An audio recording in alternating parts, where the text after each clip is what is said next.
Hey, George. Good to see you again. Hi, how you doing, Herb? It's Tuesday, midday, elevating great physicians once again. Today I met this Dr. David Epstein. He's from California. David, welcome to the show. Thank you. Thank you. It's nice to be here. Thank you so much for inviting me. So, David, we always want to know, why do you become a pediatrician? That's a good question. I remember going through medical school and start doing the clinical rotations. And I realized that I didn't like anything. And then until I went to pediatrics, that's kind of where the light bulb went off. Well, why do you think, or maybe Herb knows his answer, because he was in urgent care business too. Why are organizations such as City MD or PM Pediatrics, why are they successful? Yeah. Yeah. I mean, they started off as a one-off solo urgent care. yeah. Well, I think part of it too is, depending on, you know, maybe if you have investors and you're able to open up more than one. So once you start to get a critical mass, I know that there was an urgent care company in the area who we were familiar with, and we had spoken with them just casually and just kind of getting their insights. And they mentioned that, once they got a critical volume of patients, like, X number, then they can renegotiate contracts. And so I think that if you have investors and you can build out more than one and you start stacking, then your leverage kind of goes up. And I think with City MD or PM, they have that volume, they have that market share where I think that they can negotiate a little bit better than the individual practice, like mom and pop shop, like we had. But I know for a fact, like the City MD, I think it had 3 or 4 other names beforehand over time. Oh, really? Oh, yeah, Premier Care, Pro Health. There's, like, a lot of names. I think the what is it called? The venture capitalists keep pumping money into them and selling out and buying and changing the names and changing all the logos and the signs. I mean, Yeah. I don't get it. This corporate medicine is not good. Yeah. It kind of, I think it depersonalizes Yes. things. It's very transactional. And I think one of the things which was at the heart of the article that I wrote was, creating a pediatric practice or pediatric program and creating a community. It's something that's more relational in that. And I think that was the kind of thing that spurred our discussion a little Yeah. bit earlier, is that, in it's, I think things were very relational. Of course, there's a business aspect to it, but I think if you want to integrate in the community and be part of the community, you have to have a more relational model, not only amongst the pediatricians in the community, but also the families that you're taking care of as well. What do you think, Herb? Because you worked in the ER and urgent care and the offices. I really haven't seen any private equity or venture capitalist group that really has been successful at managing medical practices. Well, in California, I think when we were a 51% owner. Okay. And that's still true in Virginia, but it's not enforced. I don't. Walgreens is now owner of City MD, and they're going to employ all these physicians. And I never understood. I can't own a pharmacy as a doctor because it's an antitrust violation. But Walgreens and CVS, they can own doctors and nurse practitioners and put them in their shops to prescribe, but there's no conflict of interest there. Yeah. Yeah, it just it's good. I think we're evolving. It's a crazy business model right now, and it's evolving. Anyhow, I wanted to ask you about is when you're looking at pediatric build out models, right? And then talking about ICUs, pediatric urgent cares, EDs, sedation services. There are two business models that people follow. One is I am the Mecca, so I'm going to put my name on top of the urgent care and advertise direct to consumer to the mom, and they're going to come see me.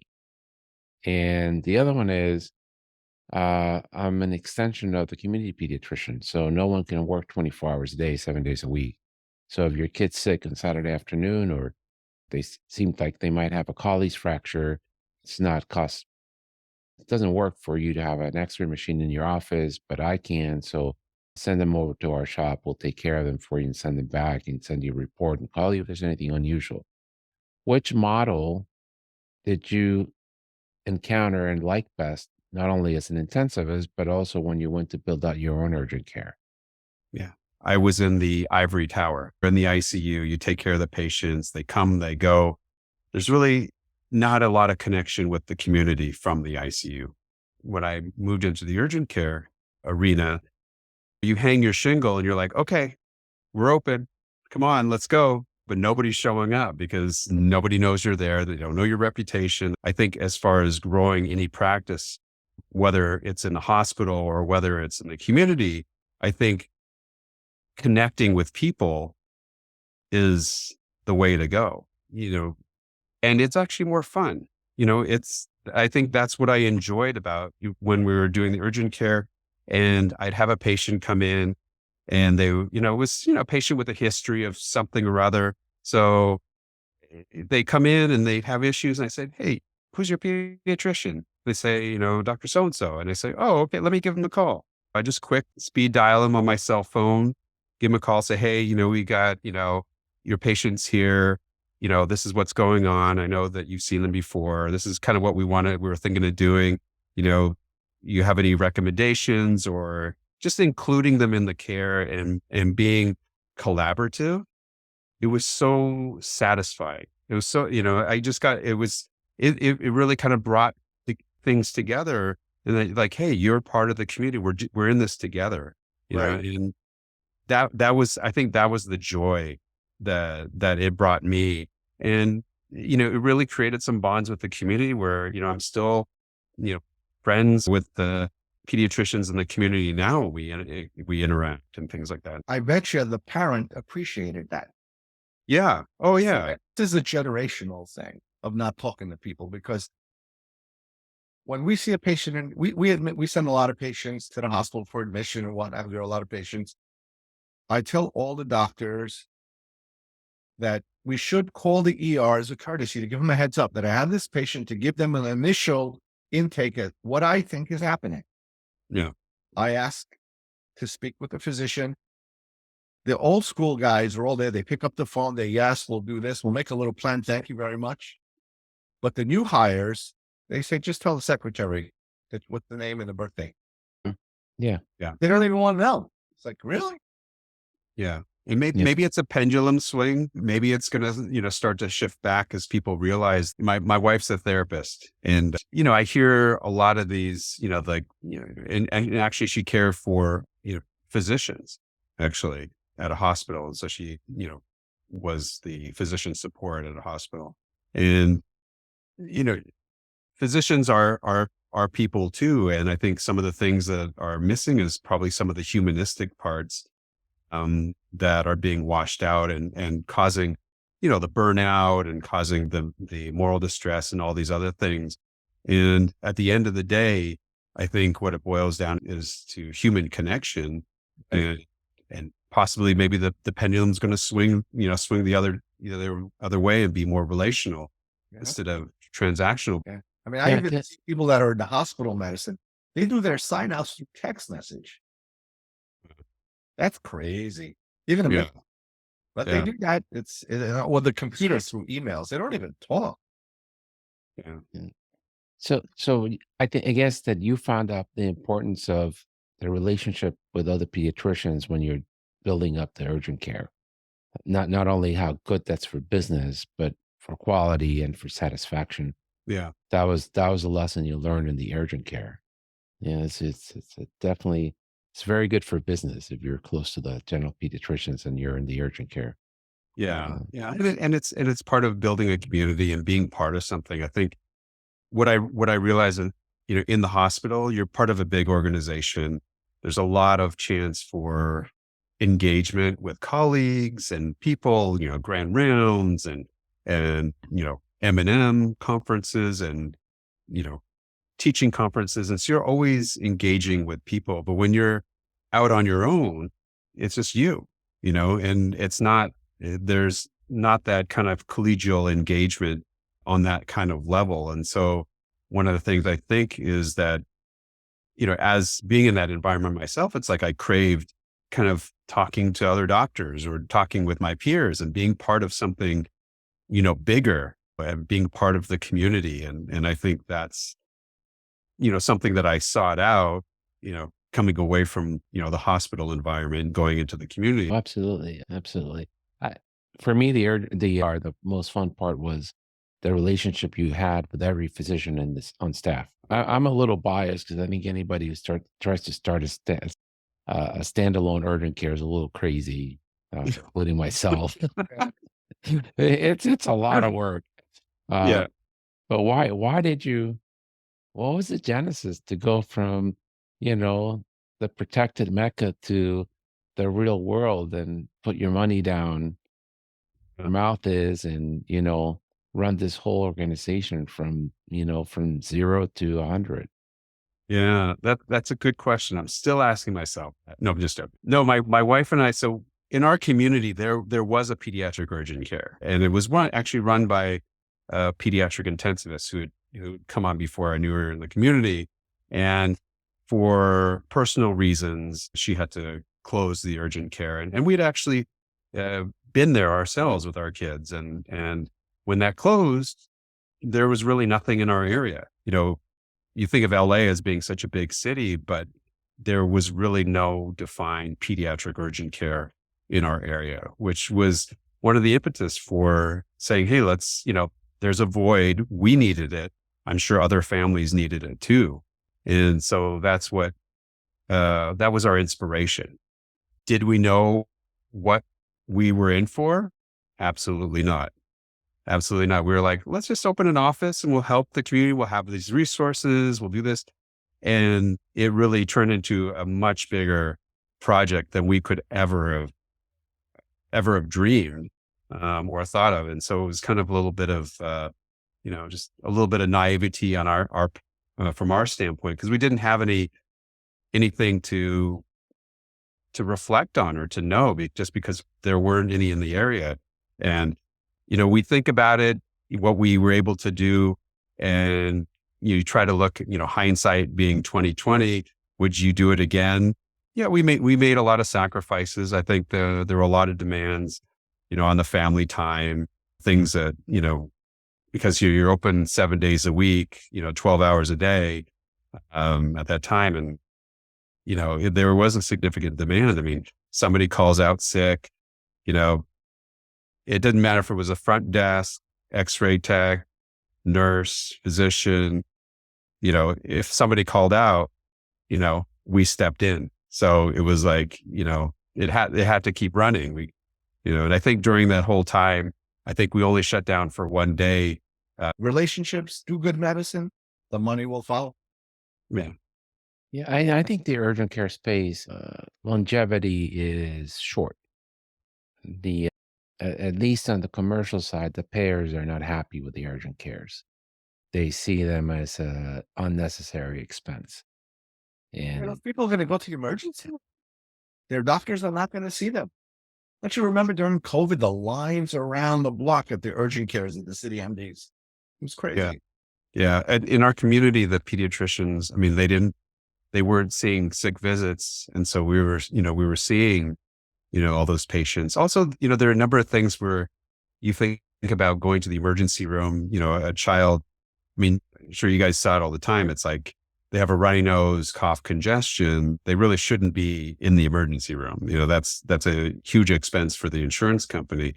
Also, to see like a fractured finger, it's like, you just do an x-ray, you put a little, splint on, have them follow up with ortho or their pediatrician, whatever, the preference is, and you're done, rather than, right now, I think at some of the major hospitals, I'm sure you guys have those kind of numbers too. I mean, the wait time to be seen is like hours and hours and hours. I mean, it's like, it's bananas. So, I mean, we'll see how it goes. I mean, urgent cares are opening. I know that there's a particular company out here where they're just keep on opening urgent cares. They're popping up everywhere. So A I lot of don't know.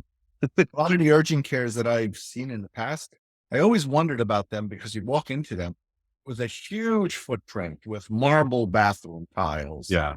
and it was really granite countertops.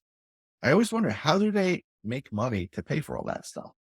Yeah. I have to agree with like the Meccas, where they have, small footprint, 2 or 3 rooms, one doctor doing some stuff, and then sending them off to the Mecca if they need anything.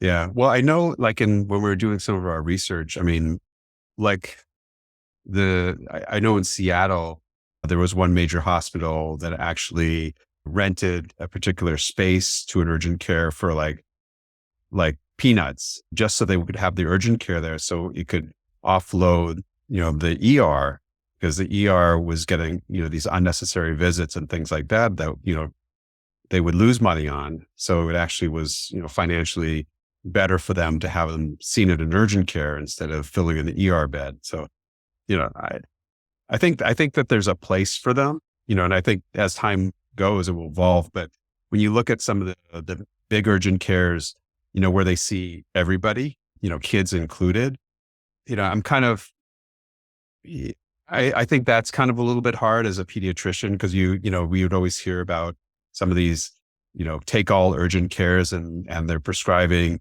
you know, crazy regimens for ear infections, or saying that there's an ear infection, there's really nothing there. I mean, we hear from pediatricians in the community all the time that it's not as good medicine, and thankfully, for having pediatric focused urgent cares, at least you have people who know what they're doing as far as kids go. But you're talking about like these marbled, meccas. I mean, the adults coming in, I think the adult reimbursement is much better than pediatric reimbursement. So I think that they have a, step up on that. And so maybe it's easier for them to kind of survive than pediatrics. Yeah. Yeah. Yeah, there's no way you can do laceration repairs in a general pediatric practice. Yeah. They usually, nobody That's has lacerations anymore. Everybody's with their video game. that's Nobody's riding a busy. bicycle or climbing a tree. It's labor intensive. Yeah. It's time intensive, and you just get so backed up that just it's really hard to do unless you got a dedicated sick visit person that's basically a walk-in clinic Yeah. within your big umbrella, and then they can do all of these things. Yeah. But it's just the flow is very difficult. Yeah. And the volume of those heavy in the urgent care is a lot less than what you do in the peds office. Yeah. Um, It's just mild to moderate illness, basically. yeah. Some So, injuries, some mm, testing, not rocket science. yeah, nothing's rocket science. Except for rocket science. Yeah. And so having gone through this journey, the peds urgent care and with your wife's help, it seems like everything that goes around comes around. And the psychologists will tell you this often, very often, is like, we're still herd animals. We need to be in touch and close to other humans to maintain our sanity. So you discover the importance of the relationships for your own well-being through the urgent care.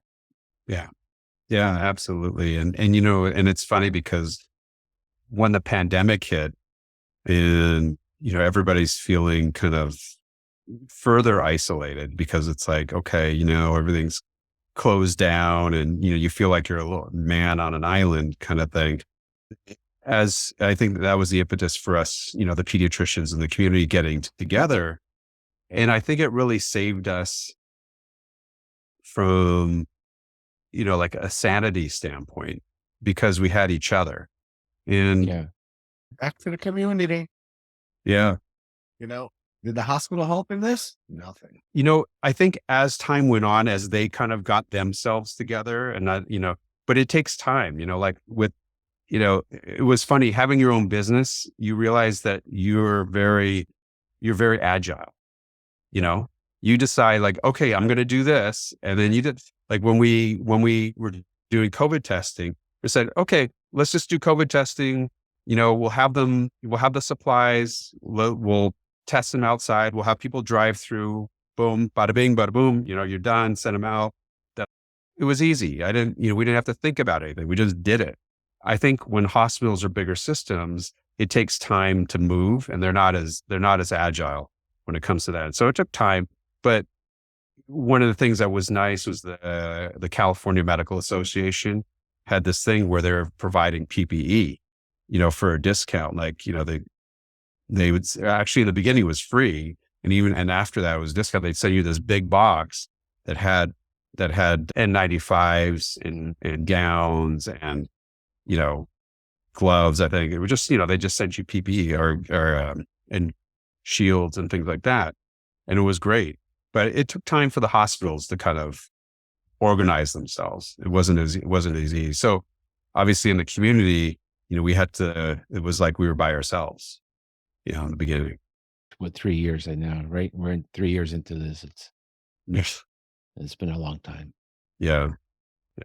But, I think there's like a silver lining, I think, as we made, obviously it was horrific and, would never wish this to happen again, or I wish it never happened. But if you're looking at maybe some good things that came out of it, is that, we built some bonds in the community and friendships, and we worked together, and we got through this, and we got through intact, and that in itself is a gift, I think. Absolutely. Yeah. All right. Absolutely. Cool. Well, was there anything I didn't ask you that you think you want to share? No, I think, you guys do a great job. I mean, I really kind of think this idea of the podcast is great, just to chat and kind of, bring this to the pediatric community. And it's a great idea. So, Well, help share podcasts with your friends and all your doctor friends, and like it, subscribe it, click it, whatever it. Just get the yeah. notes. Yeah. Well, I got you on my post list. So Yeah. That's great. Okay. Well, thank you so much for taking time off your busy schedule to join us today. my pleasure. My pleasure. It was great speaking with you guys, and need anything in the future, let me know. But this was a pleasurable experience. Thank you so much. Likewise. Hopefully we will meet in person someday somewhere. Yeah, exactly. If I'm ever in DC or New York, I'll give you guys a call. Yeah, definitely. Yeah. Yeah. Definitely.